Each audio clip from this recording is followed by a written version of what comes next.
Well, I was going to say good morning, but I'm going to say good afternoon. Thank you all so much for coming. We have some special people in the audience that I would like to introduce. We've already been introduced to Senator Todd Kaminsky. Senator John Brooks is here as well. Assemblyman Charles Levine. Assemblyman Tony Durso. And we have our three supervisors with us. North Hempstead Supervisor Judy Bosworth. Regular Hempstead Supervisor Laura Gillen. And all the way from the town of Oyster Bay, Supervisor Joe Saladino. We also have Nassau Controller, or Comptroller, Jack Schneerman. Kevin Law, President of the Long Island Association. And we also have our hosts from Teamsters Local 282, headed by President Tom Gesualdi. So thank you very much. Thank you for allowing us to use this wonderful space. And also a warm welcome to our other elected officials, labor leaders, and community leaders in attendance. Thank you for being here. So this afternoon, we're first going to hear from me, and then the governor, and then Senator Kaminsky and Assemblyman Tony Durso. So it's a real pleasure to welcome you, Governor, back to Nassau County. You are no stranger here, and I want to thank you for all of your help that you've given to us.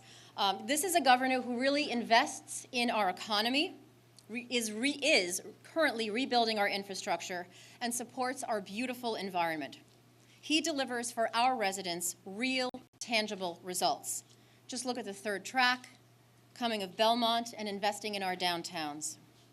So now, as our middle-class communities here on Long Island are threatened by actions in Washington, we are lucky to have a smart and strong advocate in Governor Cuomo. And before I introduce you, Governor, I also have to give a special shout out to Rockville Center Mayor Murray.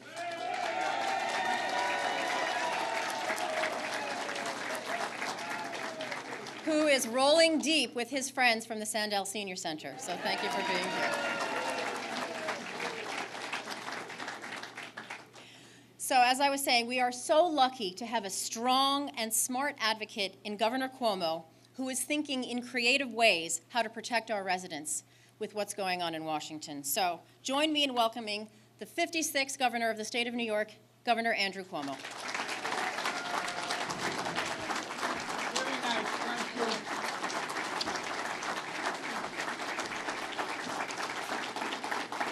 Thank you. Thank you very much. It's a pleasure to be back in Nassau County, and it's a pleasure to be with your brand new, exciting county executive who has great potential. Let's give Laura Curran a big round of applause.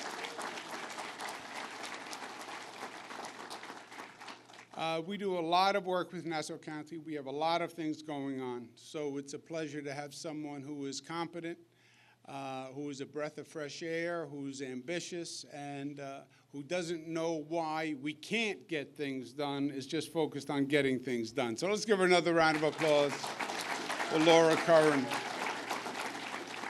Our friends from Rockville Center, but I don't see any seniors out there. I just see a lot, yeah.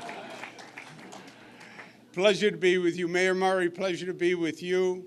To Laura, to Judy, to Joe, who made that long ride from Oyster Bay. Thank you very much. To my colleagues who are here, Chuck Levine and John Brooks. Let's give them a big round of applause.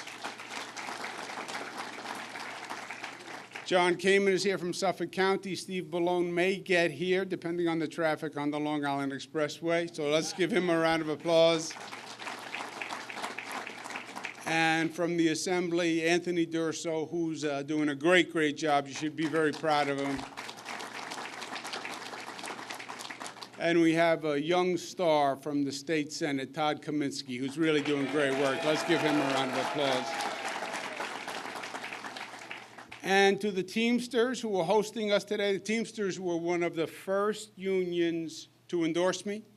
And you know, you always remember your first, right? So let's give a big round of applause to Tun Jeswaldi and to the Teamsters. It's a pleasure to talk to you today. We have a lot of things happening in the world, writ large, a lot of things in Washington, a lot of things going on internationally, and a lot of it impacts the state of New York, obviously. A lot of these federal changes impact the state of New York, and these are not just abstract conceptual changes. They touch people's lives in a very real way. We're now talking about the state budget agenda in Albany. They call it the budget, but really it's an overall agenda of what we're going to try to get done. And a lot of it is what we're doing in relation to what's going on in Washington. So that's what I wanted to chat with you about today, because it's probably the most important year that we've had in the state. And reacting to the federal changes is going to be very important. So it's the 2019 budget. We have a number of priorities that I want to tick through. First one starts with turning around the New York State economy. Why? Because it's about jobs, jobs, jobs. It's about keeping that economy running. If we're creating jobs, we are creating opportunity. We're bringing wealth in, people are paying taxes, people are getting employed. And for years, the state was seen as an anti-business state. That was our attitude. I remember when I first became governor, I would call up companies and ask them to come to New York, and their initial response was, why would I want to go there? You have this anti-business, high-tax state. And I call it a hangover New York arrogance. For a long time, we thought we were New York. Really, there was no place else to go. And nobody would leave, and we took advantage of that. We raised taxes, we raised regulations, we made it hard to be in the state. But you push people hard enough, and they can actually leave. If you look at a map of the United States, you'll see the state of New York. And then you'll see other shapes to the west. Those are called other states. And they are proven to be habitable. And if you push people hard enough, they will move. And we did that. And we're trying to now change our position and change our posture by changing the reality, and we have. Why do you have high taxes? Because you spend too much money. It's not a complicated equation, right? I put on 5 pounds. Why did I put on 5 pounds? Because I ate too much. That's, it's a caloric intake. It's a very simple equation. You have to be very disciplined to reverse the equation, but it's a simple equation. And we were raising taxes for a lot of years. Oh, well, it's those Democrats who raise taxes. They like to spend a lot of money. No, no, no. It's an unfair stereotype. I'm surprised you were thinking that. You look at the state of New York, for 50 years, we were spending at an extraordinary rate. Started with Governor Nelson Rockefeller, who was spending 11% more every year to year, 11% increase in the budget. Governor Carey, 7.9% increase. My father, God rest his soul, 6.9% increase. George Pataki, 12 years. Republican governor, 5.2% more every year. This is all during a time when inflation was 4%. So inflation is going up 4%, state spending is going up much, much more. And you wonder why people in New York felt the taxes were going up and you were being more and more heavy-handed. Because we were. That's why. You keep raising taxes that high for 50 years, that's a problem. We had to reverse that trend. We had to put New York State on a diet and reduce the spending and be smarter about what we were spending. It's too easy in government to spend people's money when there's this attitude that it's other people's money. My constant refrain to everyone is, well, just make believe it's your checkbook. Make believe that's your money you're spending. And then let's find different ways to do it. Over 7 years, our rate of spending has been the lowest rate of spending increase in the history of the state of New York, 1.4%. When you reduce spending, you can then reduce taxes. It's that simple. You eat less, you're going to lose weight eventually. Maybe not as fast as you'd like, but it actually works. Everyone's taxes today are lower than they were the day I took office. Everyone's taxes at every rate. Middle-class tax rate is the lowest rate in 1947. Manufacturer's tax rate down to 1917. Lowest corporate tax rate since 1968. So these are really historically low rates. So you're saying to people, you're saying to businesses, this is a different New York than you are accustomed to. Property taxes, which are the killer tax in the state of New York. Property taxes are 2.5 times state income tax, unbelievably. And property taxes were growing at 6, 7, 8% every year. And they were really forcing people out of homes. It was out of control. We passed a 2% property tax cap, which has made a tremendous difference. Put a lot of pressure on the local officials to keep spending down, but it made a real difference to homeowners. And now that we're down at 2% for 5 years, the other states are actually now just at about our trajectory of increase. We also spent a lot of money investing in economic development and infrastructure. Everyone will say you want to grow the economy, you have to grow the infrastructure. The place with the best infrastructure wins. Everybody says it, nobody's done it, but we actually have. So when you lower taxes, you focus on regional job growth, you focus on investing in businesses, and you focus on the infrastructure, it makes a difference. It's working all across the state. The state today has 8 million private sector jobs. That's the highest number of jobs in the history of the state of New York, believe it or not, 8 million jobs. We have 114,000 new jobs on Long Island. Unemployment is down to 4.2% on Long Island. It was 7.2 when we started. So we've made big difference there. We have new businesses coming in, like Broadbridge that brought 370 jobs, Bactolac 300 jobs, Amneal Pharmaceuticals, all these high-end manufacturing jobs which really are the future. Dealertrack Technologies, 300 jobs. We have our own research triangle now, which is something North Carolina first invented, where you bring together academic universities, research universities, and they come up with new ideas, and those new ideas then become new businesses.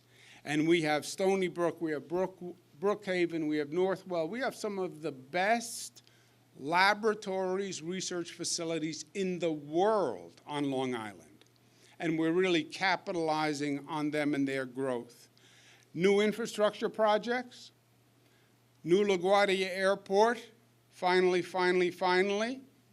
You fly anywhere in the world and you see these sophisticated airports, and then you fly into New York and you say, what happened? It's not just New York. You know, this country has not built a new airport in 20 years. It's amazing. It's a sign of how we're being left behind. But we're building a new LaGuardia Airport. It's underway now. A new John F. Kennedy Airport. We're building a new Moynihan train station to replace Penn Station, which I call the 7 levels of hell. Penn Station operators don't like it, but it is the 7 levels of hell, that Penn Station. We're also putting in a train to the plane, so you can get on the Long Island Railroad and you can get to LaGuardia Airport for the first time. You don't have to get in a car. We'll change the commute from Long Island.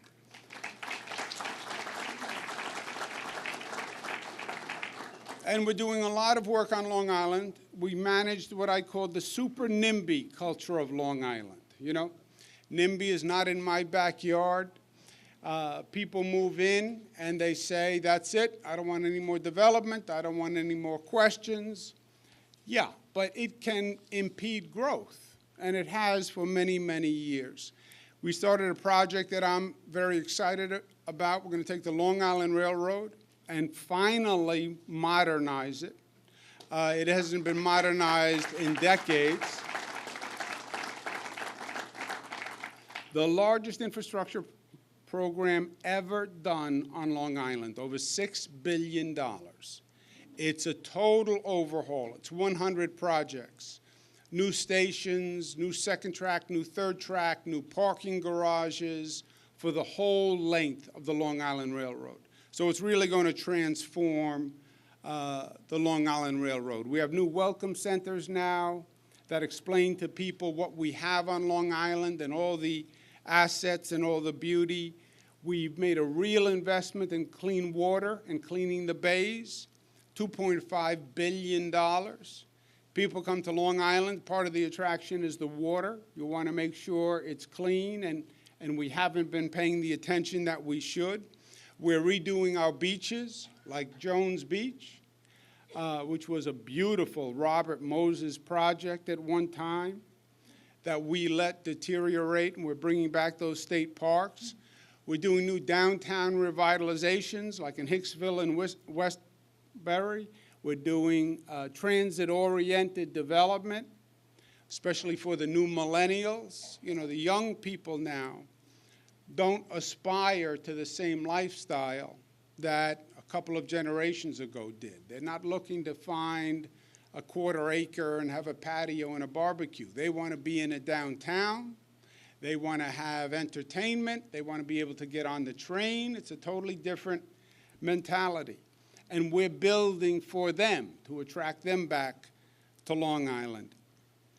We've invested in tourism, the I Love New York campaign, which we resurrected. 28 million visitors to Long Island. $5.6 billion in spending came to Long Island from tourism. And that number's only going to go up. And we have a lot more in the pipeline that we're going to do together. We have a $1 billion investment at Belmont that's going to bring the Islanders back to Long Island. That's why they are called the Islanders. They should have never left in the first place. They were never called the Brooklyn team. It was called the Islanders. So a $1 billion investment on Belmont, which is a great piece of real estate that's been unused for years. And it's going to be an entire complex, hotels, shopping, retail, et cetera. It's really going to be special. But the Islanders are going to be a hallmark of it. We're doing a new wastewater treatment plant. It's not exciting. It's not sexy. But it's very important. You know, the Bay Park wastewater plant was one of the largest on Long Island. And it was dumping right into Reynolds Channel, which created a problem for all those communities, boating, swimming, et cetera. It was really terrible. We have a very ambitious project, over $300 million, to connect it to an outflow pipe that will go 3 miles out in the ocean to do the discharge, which will totally change the South Shore waterfront and the usability of that water. We're going to contain the Grumman plume. We've been talking about this for 20 years. The chemicals that came from the Grumman plant are in the water table and have been moving all across Long Island. And everyone's been talking. We've done nothing. We actually have a $100 million project where we're going to pump out the water, pump out the chemicals, and get the chemicals out of the water, because those are the chemicals that would wind up in the drinking water. And that's frightening. We're going to have the largest in the nation offshore wind projects. They're going to be so far out you can't see them, so don't worry. It's not going to distract anyone's view. But offshore wind, renewable wind, that is a way of the future. We have to do it to protect the environment. Here on Long Island, we have one of the highest costs of energy in the state because much of the energy has to be brought down from upstate New York. This is going to give us a source of energy right here on Long Island that is renewable, that is inexpensive, and can bring down the cost of energy. MS-13 is a terrible problem, relatively new. It's nationwide, but we have a comprehensive agenda where we're working with the county, the federal government, et cetera, to nip it in the bud, because this is really a vicious, vicious, violent gang. And we're going to make a difference there. The opioid epidemic is bad on Long Island. It's bad all across the state. We've dealt with a lot of drugs, crack cocaine. We've dealt with heroin in the past. This is different. This is worse. This is a drug that many times was introduced by a doctor or a pharmacist and given to a young person who had teeth extracted. And we actually created part of the problem by, in my opinion, overprescribing these opioid painkillers. I had a daughter who went in to have her molars pulled. She came out with a 30-day prescription for opioids. You take opioids for 30 days. You can be hooked right there. So this has now developed into a terrible crisis, illegally bought and sold opioids. But we're losing young people, multiple every day. And we really have to provide a comprehensive enforcement, treatment, prevention, and we have a very aggressive agenda to do that in this budget.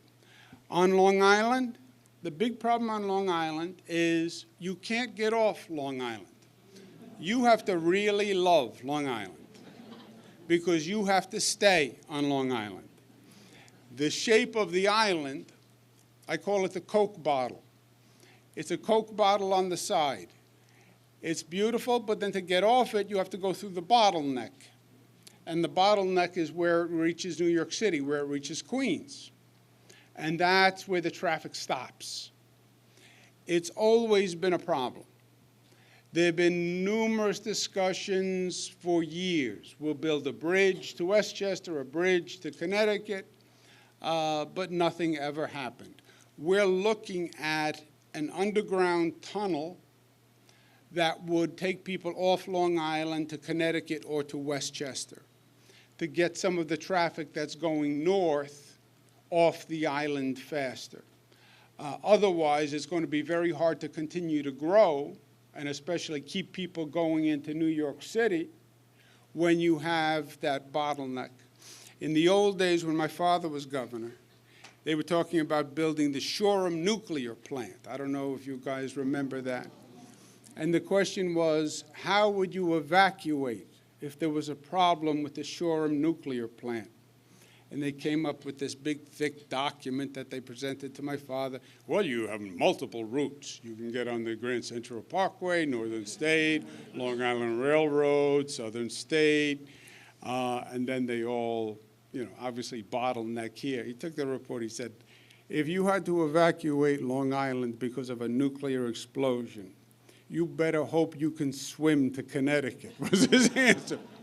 So, long term, Long Island was built a vision, a tunnel, something that can get some of the traffic off and make the commute, and we're looking at that.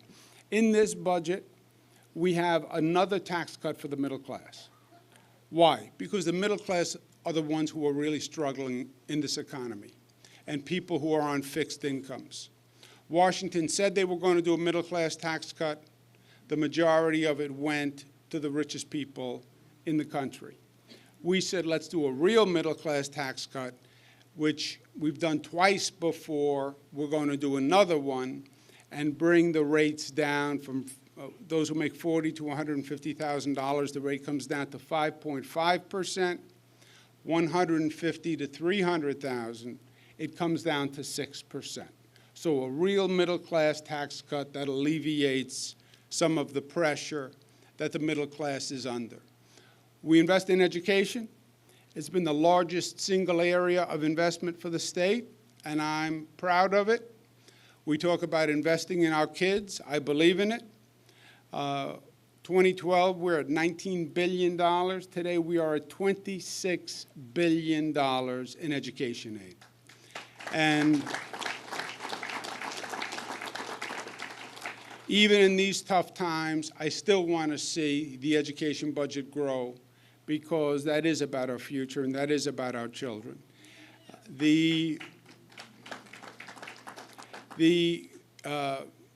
increase is about a 3% increase, which is double what we call the education cap. We have a formula of what the education increase should be. This year it's 1.5%. My proposed increase is double that cap. We also have a program that I'm very excited about, which is called Excelsior Scholarship, which helps middle-class families who have a child who wants to go to college.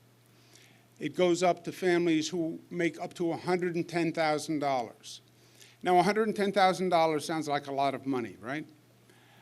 If you have to send a child to college, $110,000,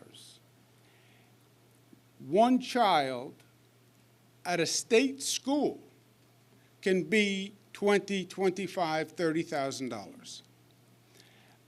All of a sudden, $110,000 doesn't take you that far. We're starting a program, which we started last year, called the Excelsior Scholarships.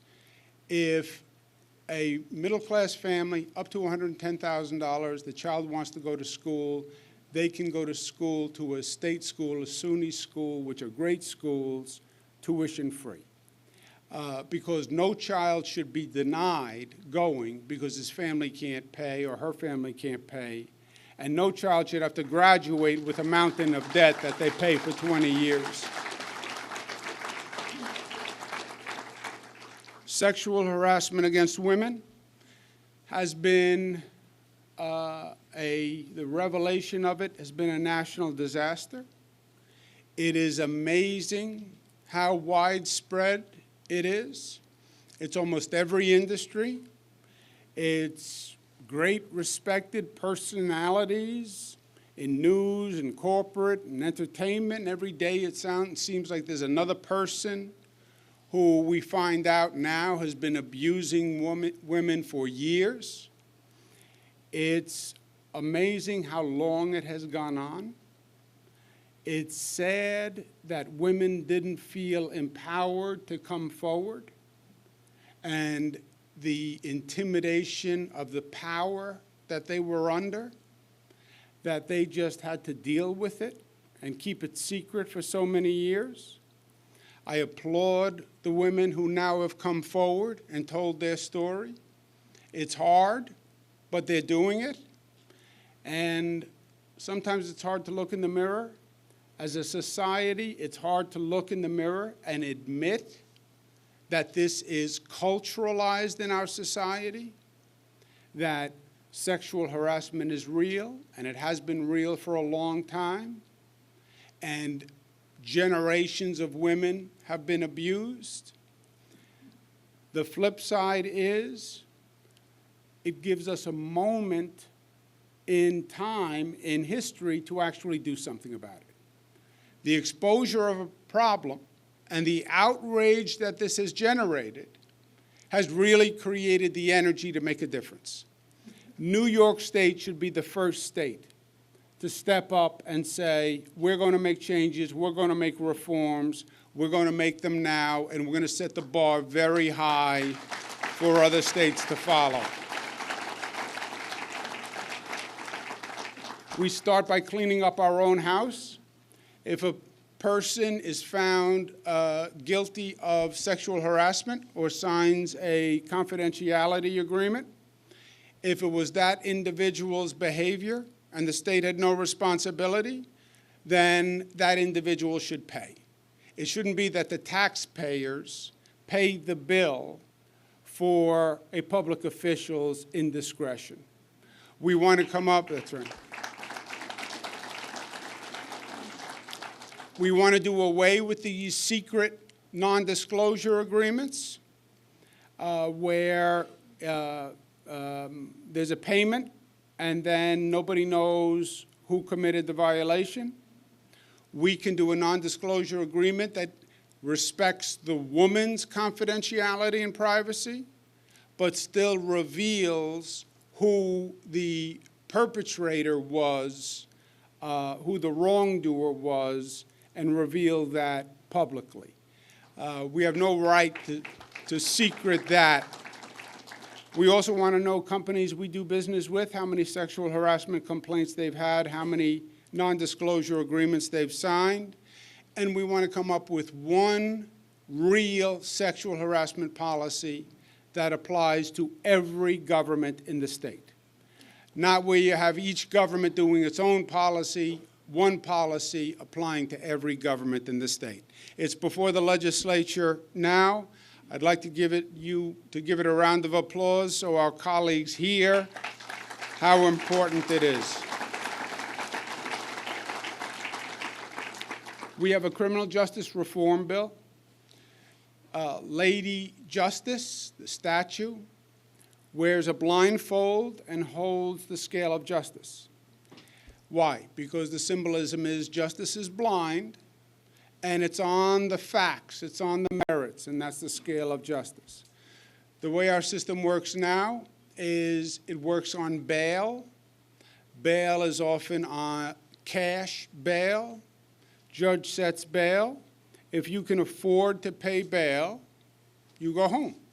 You can't afford to pay bail, you go to jail. That's not justice is blind, and that's not on the merits.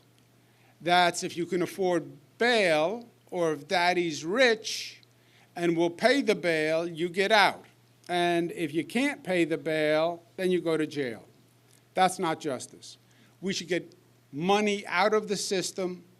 The judge should make a determination if you're a risk to public safety or a flight risk, you go to jail. If you're not, you go home. It doesn't matter if you're rich, poor, black, white, brown. It's not about the money.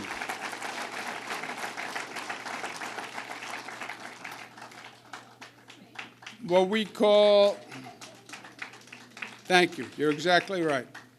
What we call the democracy agenda. Why do we make it so hard to vote in this state? It is impossible. I'm trying to get two of my daughters registered who went out of state to school. Why they did that is a different story. Sort of a rebellion against Dad, but broke my heart. But anyway, they're coming back, which was the main point. And they have to get registered to vote. You have to register to vote for an election like 10 years before the election ever takes place. I mean, it's just crazy. Make it easy to vote. Make it easy to register. Why don't we have early voting where you have a number of days where you could actually vote rather than having to come on that one time? So let's make those reforms now. People are cynical. They're alienated. Make it easy to vote so their voice counts. And we have a lot of work to do on that in the state of New York. And last point, but in many ways most important, is to defend against the federal tax increase, what they call SALT, the state and local tax deductions.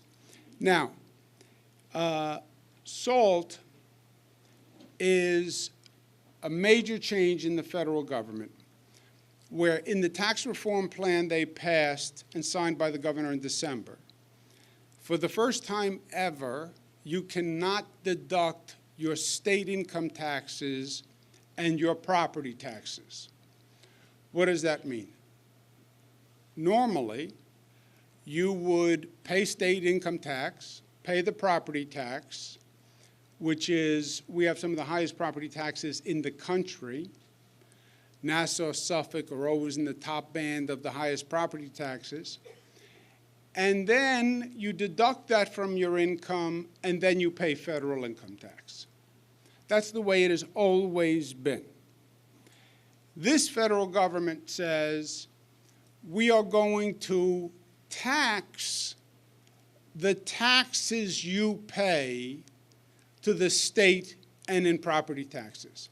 We're not going to allow the deduction anymore. That is a big, big difference. And that's what SALT refers to. They eliminated the deduction for your state and local taxes. And we're doing everything we can to defend New Yorkers against it. I don't care how you care what your philosophy is on the overall federal tax cut. It's irrelevant, whatever you think about the tax cut. What's most relevant is, whatever you think, it is especially bad for the state of New York. New York gets hit hardest and the worst impact of any state in the United States because of our state and local taxes. You know, the tax cut was supposed to be, we're going to help the middle class. Turns out 80% of it goes to the top 1%. 40% tax cut for corporations. And they say, well, we think the corporations will give the money to the workers in higher wages. Oh, yeah, maybe they'll give the money to the workers in higher wages. Or maybe they'll give it to the CEO. Or maybe they'll buy a new house. Or maybe they'll dividend it out. Who knows what they'll do with it. If you really wanted to make the corporation give the tax break to the worker in higher wages, you would have put it in the tax law. You would have said, we're giving the corporation a 40% break, but they have to use that money to pay higher wages. Or they have to use that money to pay higher wages and create new jobs. They didn't do any of that. And then they celebrate when a company actually gives some money to the higher wages, right? It was what we used to call trickle-down economics. Give the money to the rich and the corporations, and the benefits will trickle down to everybody else. But whatever you think, it is especially targeted to New York first, California, and 12 other states. Because when they eliminate the deductibility of state and local taxes, there are 12 states that actually go backwards. And New York is the #1 state. When you eliminate those deductions, everybody's taxes go up 25%.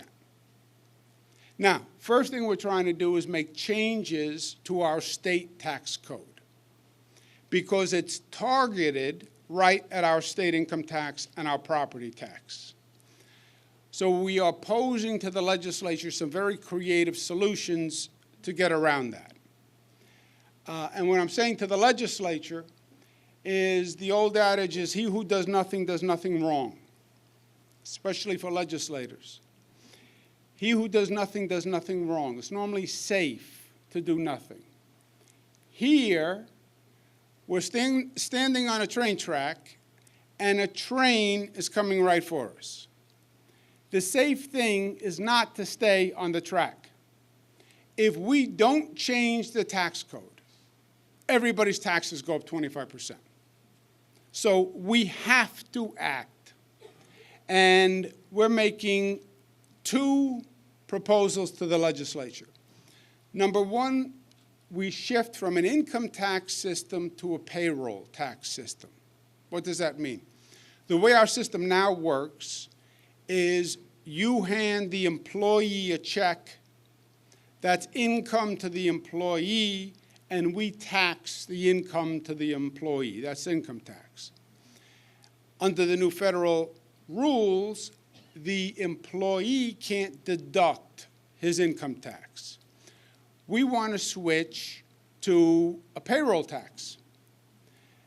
The employer pays the tax on the check that he hands to the employee.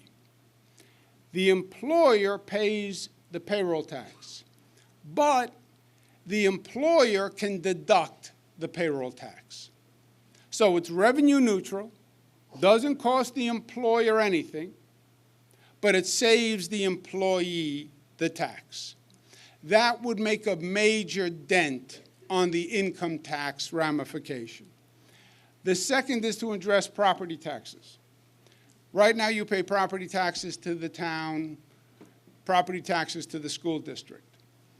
We would change the law to allow a local government to set up a charitable entity. So Suffolk County sets up the Suffolk County School Not-for-Profit. You pay your property tax to the school not-for-profit, and you get a charitable deduction for that amount. It would be another way to get a deduction for the property tax, which you can't get now. They are both creative. They are both designed specifically to avoid what the federal government is trying to do to us. They both require a major administrative overhaul of the tax code, but it's revenue neutral. It actually saves people money because you don't lose the deduction. And that's what we're trying to get done in the budget. The best way to do this is make the federal government change the law, because the law was wrong in the first place. It devastates a place like Long Island.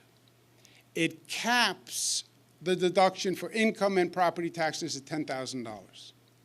$10,000 means nothing in Long Island. $10,000 meant nothing in California. A lot of the states in the middle of the country, maybe it had a relevance, but not on Long Island, where you have some of the highest property taxes in the country. We believe it's unconstitutional. President Lincoln passed the income tax, first income tax ever, federal income tax.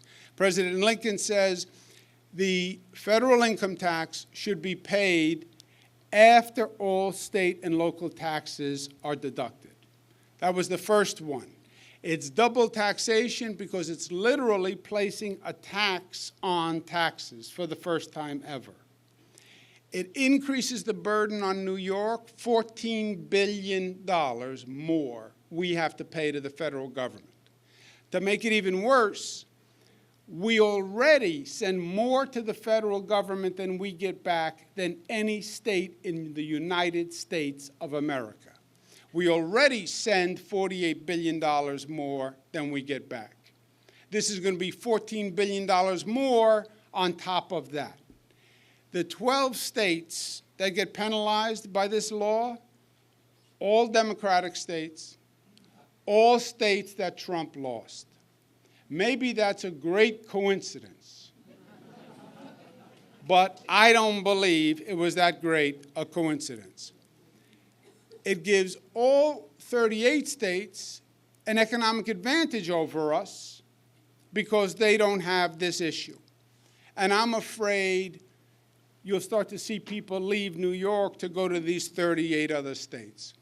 When you combine it with another provision in the tax code, which is a cap the mortgage deduction at $750,000, you could even see a reduction in the home values on Long Island. So this is a major problem. This is not the first time it had come up. It had been proposed under President Reagan. Al D'Amato was the governor at that time. Senate at that time. You're right, my father was the governor at that time. That would have been a bad thing. Senator Al D'Amato said, this is nothing more than an attempt to disguise a tax, a vicious tax, because it's double taxation. And then he had a classic Al D'Amato quote, read our lips, there is no way we will support a package if you do away with the deduction. Ray McGrath was a Republican congressman from Nassau. He said, we stopped this insidious and justifiable intrusion of state and local government between '84 and '86. Here we're fighting the same battle again. What bothers me, this is a transfer of wealth from one area of the country to another. It's not fair. That's exactly what this is. You're taking from the Democratic states and you're giving it to the Republican states. And that's politics on a level that this nation has never played before. We have 4 states in a coalition, and we're going to sue the federal government on the basis that it's unconstitutional.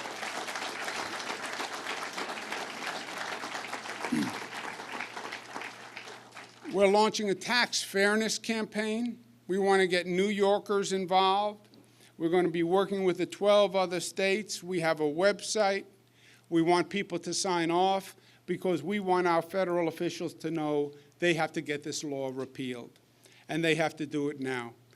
Republican Peter King, Democratic Nita Lowey are sponsoring a repeal bill. It's a bipartisan repeal bill. We want to use that website to drive traffic to them and say to them, you have to pass this repeal bill. By the way, they don't have to wait for a repeal bill. They're voting now on a new budget deal. Yesterday, today, tomorrow. Our federal representatives should know the number 1 issue for New York is to repeal that SALT provision. That is the number 1 issue. And whether you're in the Congress, whether you're in the Senate, upstate, downstate, it doesn't matter. They're here to serve New Yorkers, and this is the number 1 issue for the state. It is the only thing that could stop the momentum that we now have going, because we did the impossible. We changed the trajectory of all the main indicators. When we started just a few years ago, taxes were going up, jobs were going down, unemployment was going up, economic infrastructure investment was going down. Every one of those has changed. Taxes are now going down, jobs up, unemployment down, and investment in economics and infrastructure is up. Long Island has made great progress. Taxes are down. We have a property tax cap in place. We have new infrastructure, new industries. The recovery is underway. This is the only thing that could actually slow down our progress, and there's no reason for it. It's not about politics. I read you the quotes from D'Amato and McGrath. Peter King is a Republican. He supports the repeal. And we're a Democratic state. Yes, overall we're a Democratic state.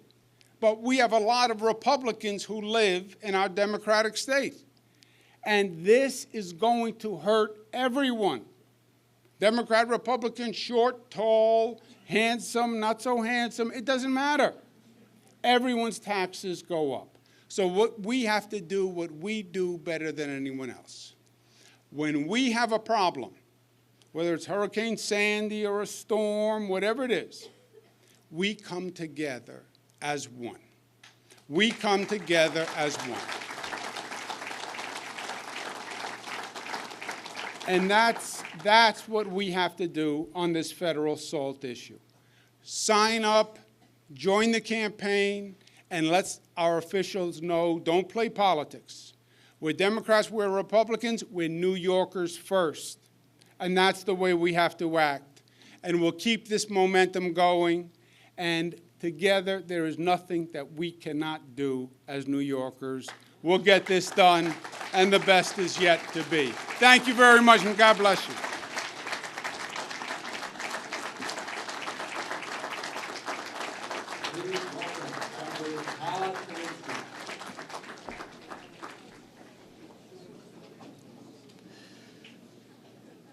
Ladies and gentlemen, the governor has articulately and clearly laid out the challenges that come before us in the next few months and the real threat that is posed to our Long Island. We owe it to our entire state to have the tenacity to help him with this fight, the creativity to put whatever up against it we need to. Another governor, Franklin Roosevelt, when he entered the Depression, was asked what is he going to do in the face of the crippling economic situation.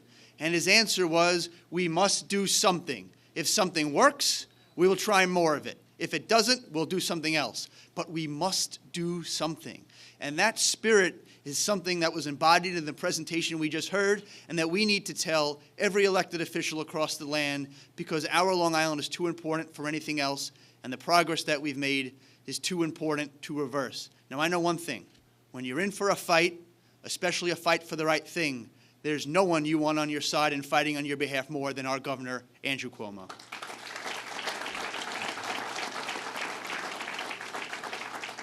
So thank you, Governor. We heed your call to action. We will support you. We know what must be done. It's great to have you on Long Island fighting on our behalf. And ladies and gentlemen, I'd like to welcome Assemblyman Anthony Durso.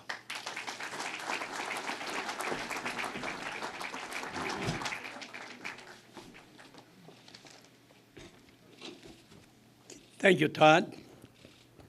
I cannot fill the shoes of the governor or Todd, so I do the best I can. Thank you, Governor. It is a pleasure to be with you and our colleagues this afternoon to discuss the future of the Empire State. Since day one, you have worked tirelessly to make our community stronger, whether that be through easing the New York tax burden and investing in our infrastructure, or fighting to ensure that every New Yorker is treated fairly under the law. Now, as the federal government looks to unfairly attack New York, the governor has put forth a spending plan that doubles down on the progress that we have made. Record investments in education, groundbreaking agenda to advance the rights of women and reform our criminal justice system, continue the commitment to strengthen our infrastructure. And it's all being done while it continues to adhere to the already successful 2% spending cap. This is in New York. We can't and won't sit silently by as the federal government tries to pilfer from our residents. When they come after us, we don't just try to block their attack. We go on the offensive and show the rest of the nation what true progress looks like. Together, and with the support of all of you, we can and will win this fight. Thank you very much.